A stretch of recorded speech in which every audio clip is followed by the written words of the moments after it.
In the previous video, I focused on just reading and annotating and noticing things in this memoir. So now this time, I'm going to go back through and focus specifically on what Eliza Berman did with her structure. So the first thing I noticed, which I mentioned in the last video, is the title. And the title seems to be 6-word version of her message. That's kind of like what I got. So first we have the title. That's the first thing that I noticed about this structure. Second thing I noticed is with this part, she just drops in with a description of her as a kid.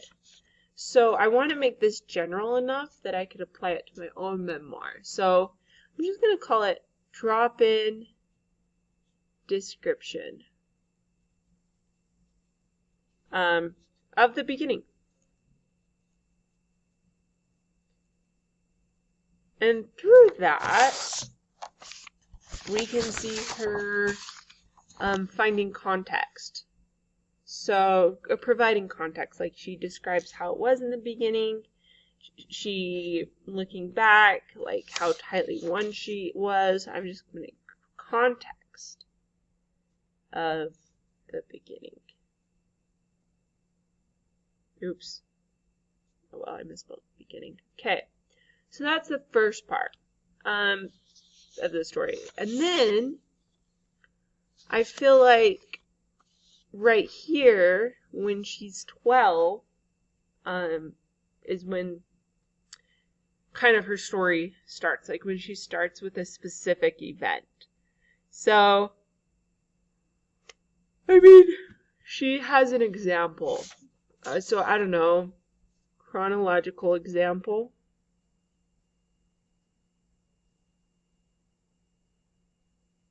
It's like a mini story.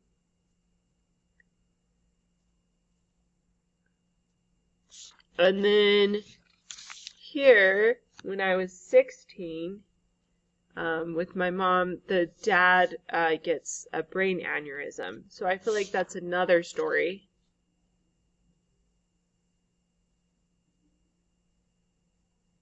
And all of it is connecting back to the worry. So, and all of it is like building up. So this is building.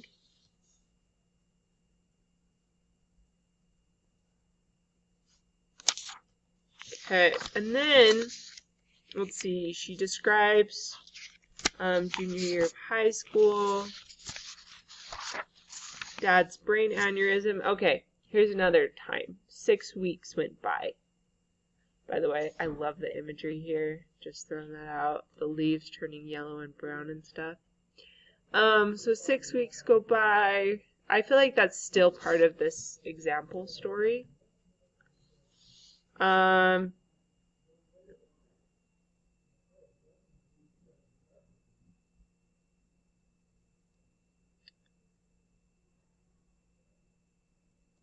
So now I'm thinking here. Okay, so I'm just going to read this again. So after the dad story, and I was still my worried self, only that worry was shape-shifting, swimming around inside me looking for places to lodge. The bright red thread of illness began to stand out against my otherwise unremarkable life. My anxiety lifted like a cloud of smoke from quotidian high school matters and settled on the fatalistic. Life-threatening illness had struck both my parents. When would it strike me? What was this bump on my arm or this tightness in my chest? Surely signs of my own premature death. And when would I lose a parent? That question felt as immediate as wondering what we'd eat for dinner that night. Sorry you guys couldn't see that whole thing. So anyway, okay, so this kind of feels like a high point maybe. I'm just trying to figure out what's going on with this paragraph. Let's look at this paragraph, maybe give it some context. Because this is where the end of Dad's story is. End of story about Dad. When, as it happened, would be 8 years later, when I was 24 and living in New York. Or at least that's when it would begin. My mom gathered my siblings and me to tell us about her new diagnosis. Not a relapse of her breast cancer, but a new type of cancer altogether. Another simple case of bad luck. We conjured a collective sense of optimism. She'd been through it before, she'd get through it again. But we were wrong, sorry. She was gone in 2.5 years' time. Okay, so this is another story. But I feel like this is the story that changes things. So that's what happens. So I'm going to put 5 story that changes with ending changes. Now I'm going to write another story whose, there we go, ending is different. It also feels kind of like a high point, like a most intense point.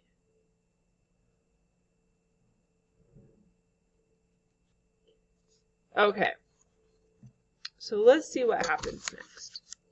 I had spent my whole life worrying, until the thing I was worried about came true. My worry didn't whoosh out of me like a billow of steam from a locomotive, one quick burst of exhaust and the train keeps pressing on. It happened in 2 phases. So, like the fallout. What happens next?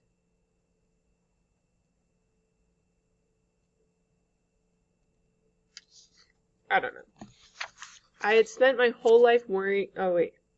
So she describes the first phase, like when she realizes that classwork isn't as important anymore.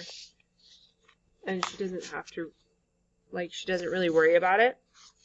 So, realization number 1 is that, like, classwork isn't a big deal. So what if you don't do the work, kind of thing.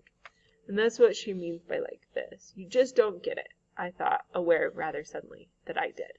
Yeah, so this aware rather suddenly, that's like kind of a sign of a realization. The second release, when I stopped worrying about the big stuff, happened near the end of my mom's life. My mother wouldn't be at my someday wedding or know my someday children, leave me another voicemail or send another over-the-top Valentine's Day package. But as the recognition of these losses weighed me down, the burden of worry dispersed. There was nothing more to fear. So maybe that's another realization. Realization number 2.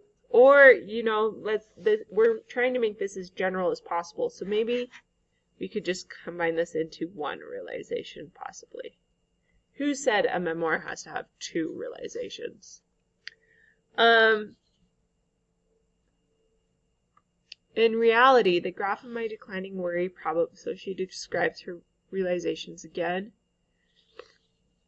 And then this is like the conclusion, wrapping it up. Conclusion. And let's look closer at how she does the conclusion. She has looking back. What is there to worry, but I no longer expect. I've internalized a sense of productive helplessness. If there's nothing I can do to keep tragedy from barging into my life, the least I can do is not let the very idea of it take over. Grief does not change you. Grief changed me, though. If you peeled back all of my layers 10 or 20 years ago, they would have revealed my grief unraveled that core. So I feel like, first, this is like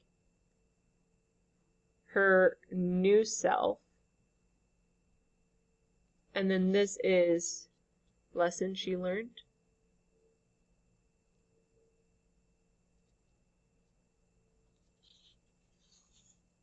Oh, I really like this last line. An emptiness where once there was a mother to worry about. Okay, so looking back. 7, conclusion. It looks like there's 2 parts. First, the new self. Like how she's different from the beginning. Different from beginning. And then also tie it all together. Emphasize the lesson. Okay, so let's look at the overall picture. Let's see, zoom out. Woo. And then I'm going to take a picture of this and put it on the Canvas page. Let's see. There we go.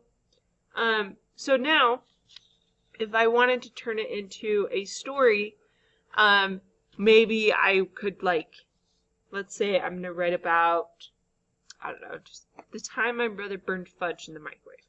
I don't know. And the lesson is, be okay with the bad things. Is burnt stuff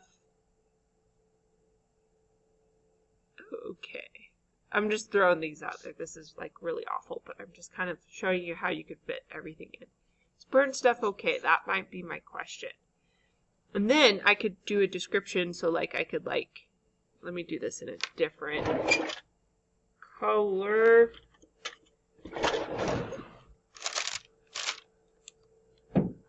So I could describe the burnt fudge. The burnt fudge. And then I could, like, in the microwave.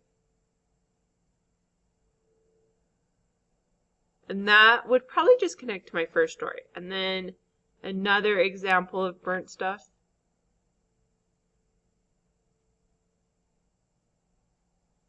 And then a final example where I learned the lesson.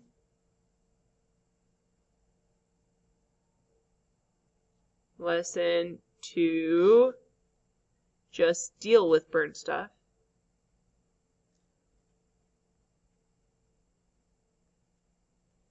And then that would connect to my realization. And then I would just wrap it up by, like, refer back to beginning, to initial description, and what I've learned since then.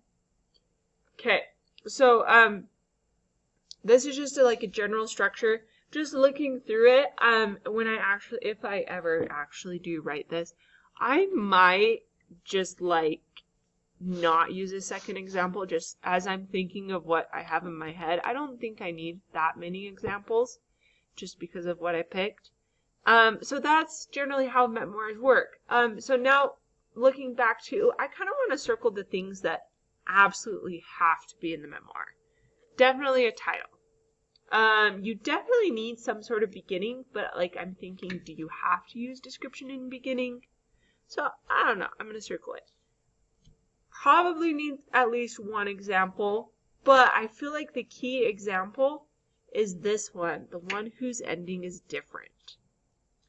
And then I feel like explaining how that changed her is different and the conclusion is different. So I don't know. I mean, yeah, I don't know. So if I were to like narrow it down, so that's one way to write a memoir. Obviously, you have already read 2 other memoirs, and that's 2 other ways to write a memoir. So thanks for watching.